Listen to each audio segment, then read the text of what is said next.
Very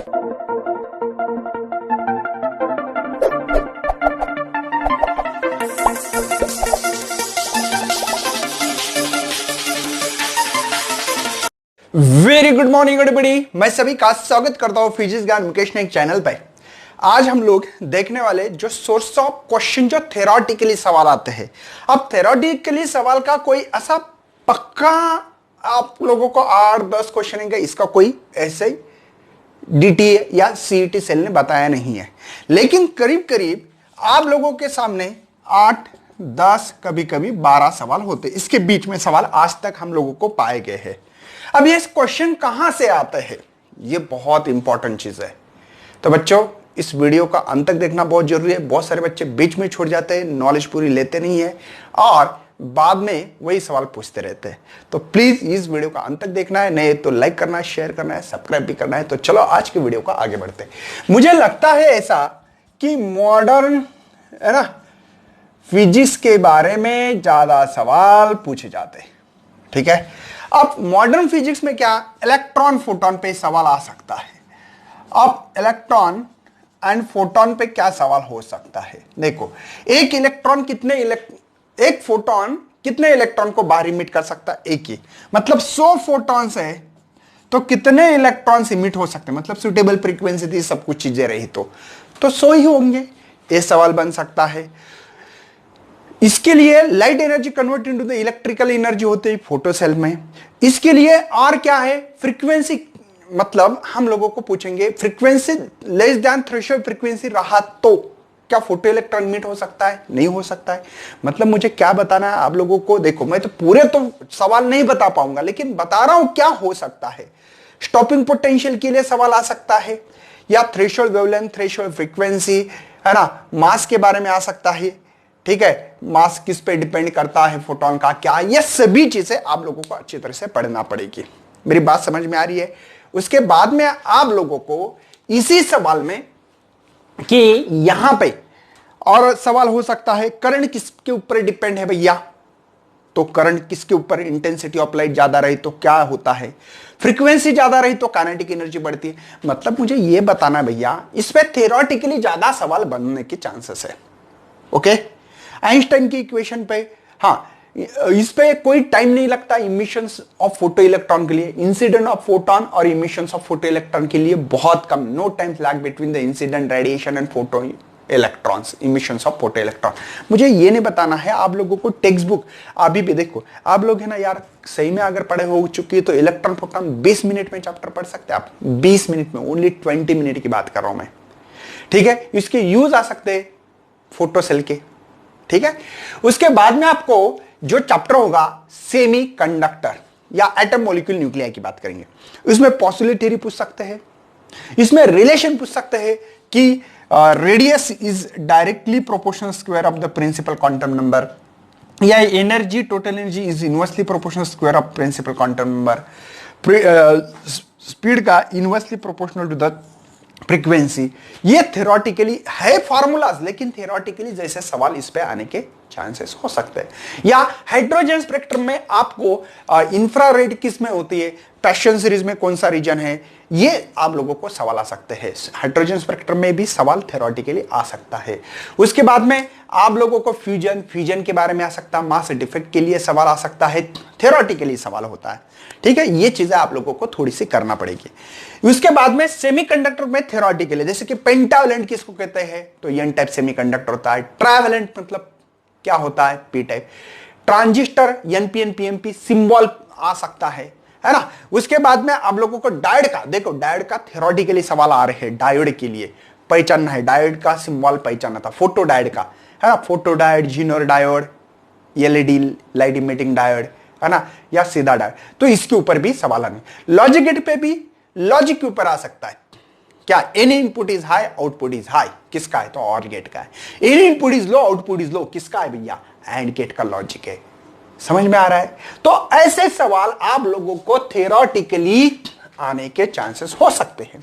तो ये theoretically आप लोगों को कम्युनिकेशन में एएम एफएम, ठीक है, ट्रांसड्यूसर किसको कहा जाता है, समझ में आ रहा है, ट्रांसमीटर, एनालॉग सिग्नल, रिसीवर, ठीक है। इस थ्योरेटिकल की एटमॉस्फेयर इसमें ट्रिपोस्फियर कहां से कितने लेयर होता है 12 किलो, स्ट्रेटोस्फीयर कहां से कहां है, मेसोस्फीयर 80 किलोमीटर, आइनोस्फीयर 400 किलोमीटर। उसमें ने क्या डेंसिटी के ऊपर भी सवाल आ सकते हैं या फ्रीक्वेंसी भी आ सकते हैं। आइनोस्फीयर की फ्रीक्वेंसी कितने से कितने 3 मेगाहर्ट्ज टू 30 मेगाहर्ट्ज के बीच में होती है।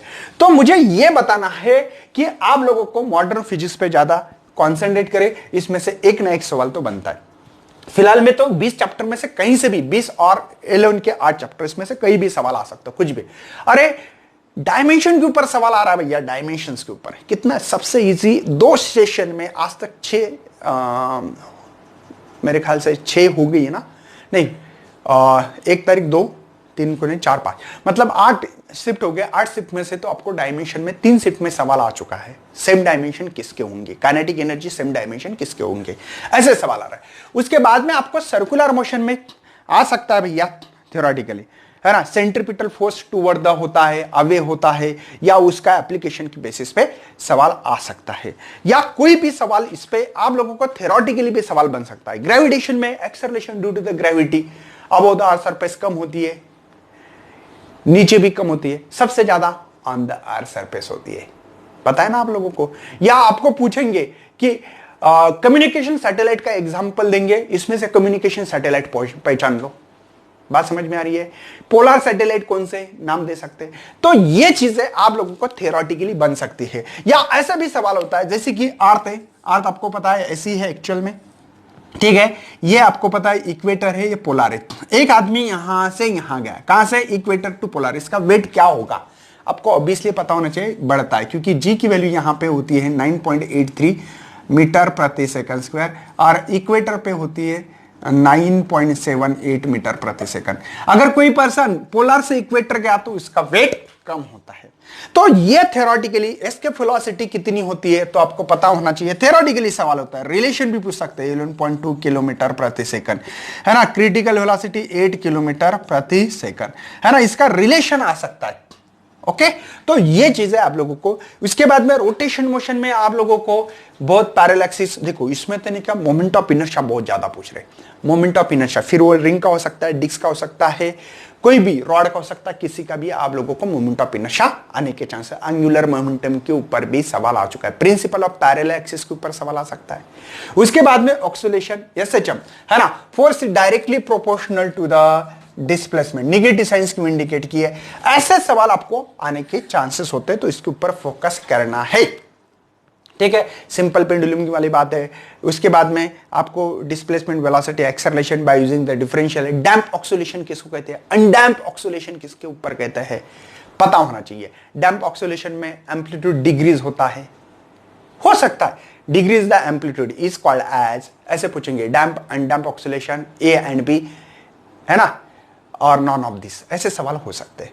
उसके बाद में आप लोग इलास्टिसिटी पे जाओगे तो इलास्टिसिटी पे bulk modulus, modulus of rigidity, ये सवाल होंगे। कौन बल्क मॉडुलस, सॉलिड किस में पोजेस करते हैं, लिक्विड किस में पोजेस करते हैं, ये सवाल आपको bulk modulus, modulus of rigidity, इसके ऊपर। Strain energy per unit volume, इसका डायरेक्टली प्रोपोर्शनल रिलेशन भी आता है, ठीक है, बात समझ में आ रही है।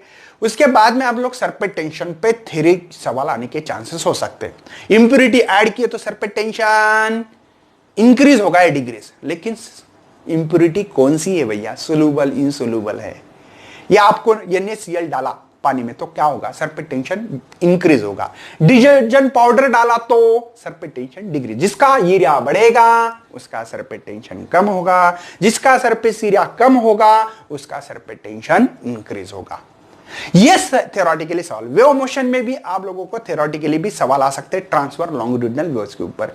स्टेशनरी वेव्स में पूछेंगे ऑड हार्मोनिक कौन है, ऑल हार्मोनिक कौन है, odd and all harmonic. String याद है आप लोगों को कुछ, 1/2L √T/A, और ओपन इन ये ऑल है, मेरे ख्याल से एक क्लोज एक ओपन है, ऑड हार्मोनिक है। तो ये सवाल आप लोगों को है ना थोड़े से ऐसे पढ़ना पड़ेंगे ताकि आप लोग इसमें इलिजिबल हो जाए कि ये 10-12 एक मिनिमम 10 क्वेश्चन तो होते हैं ऐसे पकड़ के चल रहे हैं, ये सवाल की एबिलिटी आप लोग में।